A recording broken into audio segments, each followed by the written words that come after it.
여러분, 혹시 손발이 자주 저리거나 찌릿한 느낌이 드시나요? 특히 아침에 일어났을 때 손끝이 둔하게 느껴지거나 밤에 잠들기 어렵게 만드는 발의 저림 증상으로 고생한 적 있으신가요? 이런 증상은 단순히 피곤해서 생기는 것이 아니라 나이가 들수록 흔히 나타나는 건강 신호일 수 있습니다. 특히 60세 이상이 되면 이런 증상이 점점 더 잦아지고 생활의 불편함으로 이어지기도 합니다. 왜 자꾸 손발이 저릴까? 라는 의문이 드셨다면 오늘 이 영상이 바로 그 해답이 되어 드릴 수 있을 겁니다. 나이가 들면 신체 곳곳에서 여러 가지 변화가 나타납니다. 특히 말초 신경이 약해지면서 손끝이나 발끝에 자극을 느끼는 기능이 떨어지기 쉽습니다. 이러한 증상은 단순히 혈액순환이 잘 안 되는 정도로 넘길 일이 아니라 여러 건강 문제와 직결되어 있습니다. 예를 들어 당뇨병, 목 디스크, 허리 디스크, 심혈관 질환 또는 비타민 결핍까지도 손발 저림의 원인이 될 수 있습니다. 손발 저림은 일시적인 증상이기도 하지만 반복되거나 지속된다면 그 원인을 파악하고 조치를 취하는 것이 매우 중요합니다. 그렇다면 왜 이런 증상이 생기는 걸까요? 첫 번째 원인은 혈액순환 장애입니다. 나이가 들수록 혈관이 딱딱해지고 탄력을 잃게 되면 손발 끝까지 혈액이 원활하게 흐르지 않게 됩니다. 특히 겨울철이나 날씨가 쌀쌀할 때 손발이 유독 차고 저린 분들이 계신데 이런 경우는 말초혈관의 기능이 떨어진 것입니다. 두 번째로 많이 나타나는 원인은 신경압박입니다. 목이나 허리의 디스크가 신경을 누르면서 팔이나 다리 쪽에 통증이나 저림 증상이 나타나는 것입니다. 세 번째는 당뇨병입니다. 고혈당 상태가 계속되면 말초신경에 손상이 생기고 그로 인해 저림, 통증, 감각 저하 등이 나타납니다. 네 번째는 비타민 B군 결핍입니다. 특히 비타민 B1, B6, B12는 신경 기능에 직접적인 영향을 미치기 때문에 부족할 경우 저림 증상이 유발될 수 있습니다. 마지막으로 손목 터널 증후군처럼 반복적인 손 사용으로 인한 압박도 주요 원인이 됩니다. 이처럼 다양한 원인이 있기 때문에 정확한 진단이 중요합니다. 증상이 반복되거나 오래 지속된다면 반드시 병원을 찾아가 보셔야 합니다. 그러나 다행히도 일상생활 속에서 실천할 수 있는 간단한 방법들로 이런 저림 증상을 완화시키고 예방할 수 있습니다. 지금부터 알려드릴 3가지 실천법을 따라 하신다면 손발 저림에서 벗어나 보다 편안한 일상을 되찾으실 수 있을 겁니다. 첫 번째 실천법은 바로 혈액순환 개선 습관입니다. 손발 저림의 가장 흔한 원인이 혈액순환 문제이기 때문에 이를 개선하는 것이 첫걸음입니다. 하루에 10분만 투자해 간단한 스트레칭을 해보세요.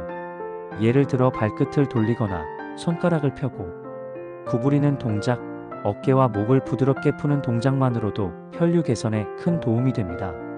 특히 아침에 일어나기 전 이불 속에서 간단한 스트레칭을 해주면 손발의 찌릿함이 줄어드는 것을 느낄 수 있습니다. 또한 하루 30분 정도 빠르게 걷는 운동도 말초혈관을 자극해 혈액순환을 촉진하는 데 효과적입니다. 걷기 운동은 무릎에 무리를 주지 않고 할 수 있기 때문에 고령자에게도 매우 적합한 운동입니다. 두 번째 실천법은 식습관 조절입니다. 혈액순환과 신경 건강에 도움이 되는 영양소를 충분히 섭취해야 손발 저림을 예방할 수 있습니다. 가장 중요한 영양소는 비타민 B군입니다. 특히 비타민 B1은 현미, 돼지고기, 콩류 등에 풍부하고 비타민 B12는 계란, 생선, 유제품 등에 많이 들어있습니다. 또한 오메가-3 지방산은 혈액을 맑게 하고 혈류를 개선해 주므로 고등어, 연어, 들기름, 아마씨 등을 자주 섭취하면 좋습니다. 반대로 염분과 당분이 높은 가공식품은 혈관 건강을 해치고 손발 저림을 악화시킬 수 있으므로 가급적 줄이시는 것이 좋습니다. 세 번째 실천법은 자세와 손목 보호 습관입니다. 스마트폰이나 컴퓨터를 오래 사용하는 생활 습관이 손목과 손가락의 신경을 누르면서 손저림을 유발할 수 있습니다. 특히 손목 터널 증후군은 반복적인 손목 사용으로 인한 대표적인 질환입니다. 이를 예방하려면 장시간 같은 자세로 있지 말고 일시간마다 자세를 바꾸거나 손과 손목을 스트레칭 해주는 것이 좋습니다. 또한 손목 보호대를 착용하거나 손을 쓸 때 무리하지 않도록 주의해야 합니다. 목 디스크가 의심되는 분들은 높은 베개 사용을 피하고 바른 자세를 유지하는 것이 중요합니다. 누워있을 때는 목을 편안하게 받쳐주는 베개를 사용하는 것도 도움이 됩니다. 이렇게 3가지 방법을 실천하면 손발 저림 증상을 완화시킬 수 있습니다. 당장은 큰 변화가 없을 수도 있지만 꾸준히 실천하면 신경 건강과 혈액순환이 개선되며 점차 저림 증상이 줄어드는 것을 느끼실 수 있을 것입니다. 실제로 67세의 박정자 씨는 하루 30분씩 걷기와 비타민 B군이 풍부한 식사를 꾸준히 실천한 결과 아침에 일어날 때 느끼던 손끝의 저림 증상이 거의 사라졌다고 합니다. 그녀는 이제 매일 산책을 즐기며 손가락도 훨씬 유연해졌다고 합니다. 여러분도 지금부터라도 실천해보세요. 손발 저림은 나이가 들면 누구나 겪을 수 있는 문제지만 방치하지 않고 올바른 방법으로 관리하면 삶의 질을 훨씬 높일 수 있습니다. 여러분의 손과 발이 가벼워질 수 있도록 오늘부터 작게라도 시작해보시기 바랍니다. 무엇보다 중요한 점은 이런 실천이 단발성이 아니라 생활 속 습관으로 자리 잡아야 한다는 것입니다. 많은 분들이 증상이 있을 때만 잠깐 관심을 갖고 실천하다가 증상이 완화되면 다시 예전 생활로 돌아가곤 합니다. 그러나 손발 저림은 재발하기 쉬운 증상이기 때문에 꾸준함이 무엇보다 중요합니다. 예를 들어 매일 일정 시간에 스트레칭을 하거나 아침 식사에는 꼭 달걀이나 두부 같은 단백질 식품을 포함시키는 식으로 실천하기 쉬운 루틴을 만드는 것이 좋습니다. 이처럼 루틴화된 건강 습관은 나이가 들어서도 손발 건강을 지키는데 큰 도움이 됩니다. 또 하나 주의할 점은 무리하지 않는 실천입니다. 손발 저림을 없애겠다고 너무 갑자기 많은 운동을 하거나 과도하게 손을 사용하게 되면 오히려 증상이 악화될 수 있습니다. 따라서 본인의 몸 상태에 맞는 강도로 시작하고 조금씩 범위를 넓혀가는 것이 현명합니다.